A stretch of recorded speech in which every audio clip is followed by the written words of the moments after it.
Hi, did you know that we can use simple past instead of simple present? Yes, that's right. When we want to make requests, questions, suggestions, and statements less direct and so more polite, we can use verb forms that suggest distance from the present reality.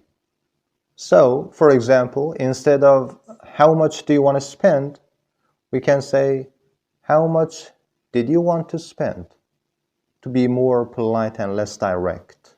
Or instead of how many days do you want to intend to stay, we can be more polite and less direct by saying how many days did you intend to stay.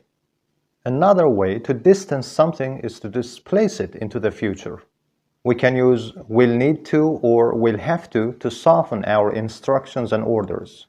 For example, instead of saying wait a minute, we can say I'll have to ask you to wait a minute, to be more polite. Or to say how much money is owed, we can use will. For example, that will be $10, please. Alright, thank you for watching and don't forget to subscribe, like, comment and share it with your friends.